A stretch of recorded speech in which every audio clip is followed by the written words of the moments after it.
The window was open. Cold wind pushed the curtains like ghost hands.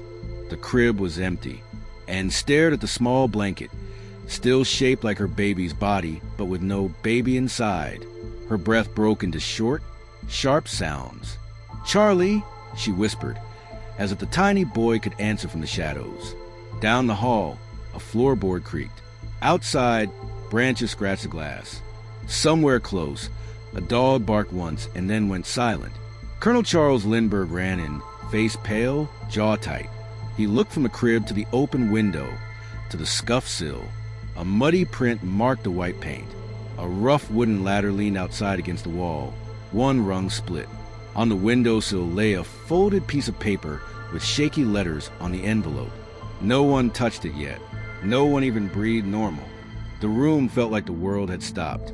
"And," he said softly, trying to steady her, trying to steady himself, "we'll find him." From the upstairs landing they could see their long driveway, a thin gray ribbon under moon, and the black trees beyond. The house was quiet in a new, scary way, like it was listening. Far off, a car engine coughed and faded, and reached for the paper. Her fingers shook. Before she could open it, the hallway phone rang. Hours earlier, the house in Hopewell, New Jersey, had been calm. Supper plates clinked. The radio hummed low. Baby Charlie, just 20 months old, had eaten well, smiled his dimpled smile, and rubbed his eyes when sleep asked for him. The nurse, Betty, carried him upstairs at 7, warm and heavy on her shoulder. She laid him in the crib, pulled the light blanket to his chest, and hummed a simple tune. Outside, the March air was sharp. Inside, firelight flickered. Little things fell off, but only in the way little things sometimes do. The dog barked once at twilight, then settled. A thud sounded somewhere in the walls. Charles said it was with settling in the cold. A draft brushed the corridor near the nursery, and Betty tucked the blanket again. By 9, the house was quiet, and wrote a letter at her desk. Charles flipped through a book and planned the next day. Betty knitted by a lamp, listening for any baby sound. The clock ticked its slow, honest beat.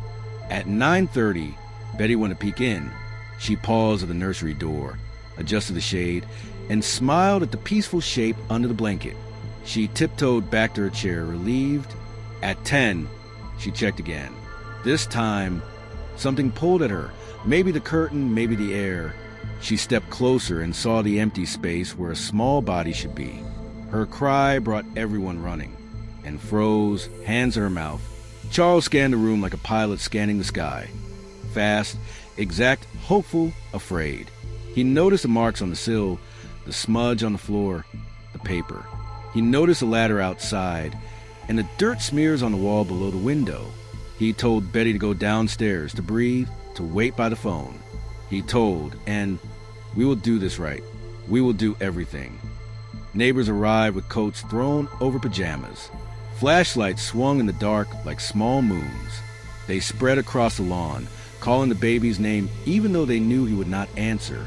Someone found the ladder's broken rung on the ground. Someone else found a faint line of footprints leading from the house toward the trees, then vanishing into harder ground. The cold made every breath look like smoke. Inside, the paper on the sill waited. Charles picked it up carefully between finger and thumb, not to smudge anything. He did not open it yet. He stared at the envelope as if he could see through it by will alone. "Call the state police," he said. A neighbor hurried to the nearest phone line and spun the dial with shaking hands. Sirens were coming. Help was coming. But the house still felt like it was holding its breath. Charles took his hand. "We follow the rules," he said, though he did not know what the rules were for a night like this. They stepped into the hall, with a phone hung on a wall like a small black promise. It rang once, then again. Each ring felt louder. Betty stared at it, her eyes wide. The neighbors fell silent. The ring kept going, steady and cold. Charles lifted the receiver. "Lindbergh," he said, voice low and tight. For a moment there was only the rush of the line. Then a thin, careful voice spoke. "We have your child," it said. "Do exactly as we say." Click. The line went dead. The house was suddenly full of noise. Boots on steps, voices at the door. the distant wail of sirens growing closer. Charles looked down at the unopened note in his hand, at the jagged edges of the folded paper, at the small dirt flecks stuck to it from the windowsill. He slid a finger under the flap and began to open it, knowing that whatever was written inside could change everything. The paper shook in Charles's hand as he opened it. The note was full of odd spellings and a strange red and blue circle marked with tiny holes, a secret sign. It asked for $50,000 in small bills. It warned him not to call the police. It said more notes would come, and gripped his arm. "We will do anything," she whispered. "Anything." Uniforms filled the house. State police set up a table in the dining room. A calm, steady man named Colonel Schwarzkopf took charge. He spoke softly but moved fast, sending teams a yard in the road, taking careful notes, telling people not to touch the windowsill or a ladder. Outside, reporters gathered like crows, pencils ready, cameras flashing in the cold. Neighbors brought coffee and blankets. The clock kept ticking. The phone rang again and again that week. Some callers were cruel fakes. Some meant well but knew nothing. New notes arrived, each with the same strange circle mark. 2 blue circles, a red circle, and 3 small holes. The messages told Charles how to get the money and how to talk. "Follow orders," they said, "or the baby will be harmed." Every line was a chain pulling at his heart. The money was gathered, gold certificates and small bills, each serial number recorded by hand, so police could track them later. The stack looked heavy and sad, like the weight of a promise. Charles felt sick, but sure. "If they want this, they can have it," he said. "Just bring our child back." Then a new person stepped into the story. His name was Dr. John Condon, a teacher from the Bronx. He wrote to the paper offering to help as a go-between, a middleman who would carry messages and not be a cop. Soon, a letter came addressing him by name and using the same strange mark. It told him where to meet the kidnapper. Night fell on Woodlawn Cemetery. The air held its breath. Dr. Condon, people called him Jafsy, the way he signed his notes, walked slowly between gravestones. He wore a heavy coat and kept looking over his shoulder. Somewhere in the dark, a man called out, "Doctor." The voice had a rough, foreign sound. A figure stepped from behind a stone. He said his name was John. He did not show his face well. He asked questions only the kidnapper would ask. He spoke of the baby as sleeping. He showed a small piece of the baby's sleeping suit to prove he was real. Jafsy's hands shook as he took the cloth. Hope rose like a light in a window. Jafsy carried messages back to the Lindberghs. If the money was paid, the man said the baby would be safe and returned. The family decided. Charles would trust his path. He hated the risk. He hated the dark. But he loved his son more than any fear. On another tense night, Jafsy carried a package of money to the cemetery. The man called John appeared again, half hidden, voice low. He checked the bundle. He asked if the police were near. Jafsy said no.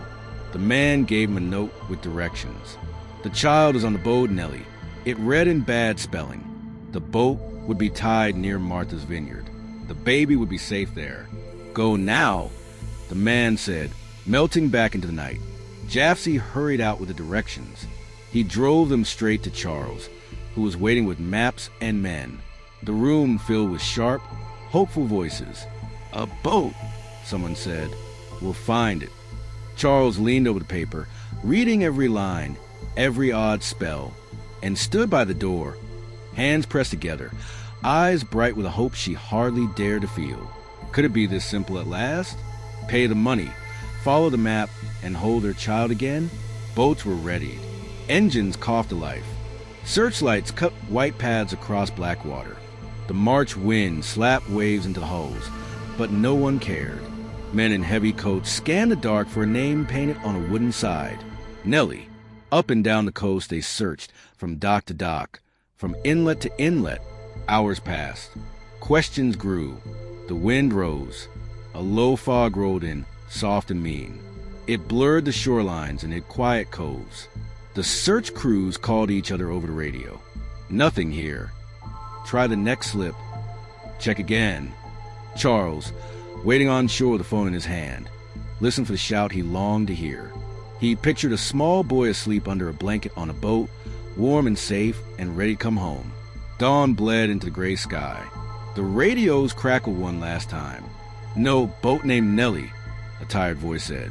"No baby. Nothing at all." Silence hit like a wave. The directions had led to empty water. The money was gone, and somewhere out there, their child was still missing. The false trail to the boat broke something inside Charles and Anne. For days, the house in Hopewell stood in heavy silence. Curtains stayed drawn, reporters crowded the gate, and the phone rang with either cruel hoaxes or dead ends. Charles paced the halls like a soldier waiting for orders, and sat in the nursery, staring at the crib, whispering her son's name over and over. The walls seemed to listen, but gave no answer. Weeks stretched into months. Letters kept coming, each stamped with a strange red and blue circle and the 3 tiny holes. The words were clumsy, full of misspellings, but the meaning was sharp. More demands, more promises, more threats. Police searched every lead. Neighbors whispered about strangers in cars, about shadows in the woods, about men with accents. The world had turned its eyes to the Lindbergh home, and everyone wanted answers. Detectives worked through the nights. They compared the notes to other handwriting, traced the paper, and followed every rumor of the John who had taken the money. They tried to match the odd phrasing and spelling to someone's tongue. They watched the gold certificates, waiting for one to appear in a store, a bank, or a pocket where it should not be. Each time, the thread snapped short. Then came May 12, 1932. The air was soft, the woods damp with spring. A truck driver moving down a dusty country road near Mount Rose, not far from Hopewell, slowed at a foul smell on the breeze. In the brush, hidden by branches, lay a small bundle of cloth. He froze.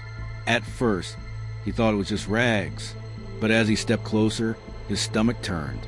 It was the body of a child. The police came fast. Reporters followed even faster.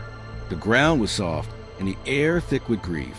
They confirmed what everyone had feared, but no one wanted to speak aloud. It was Charles Lindbergh Jr., the little boy who had vanished from his crib, had not survived. The ladder, the notes, the money. It had all been a cruel, twisting path that ended here in the woods. News spread like fire across the country. Radios carried the words into kitchens and living rooms. The Lindbergh baby had been found dead. Families who had prayed for a miracle cried at their dinner tables. Strangers lit candles. The whole nation mourned with the Lindberghs. It was called America's tragedy. But grief soon turned into anger.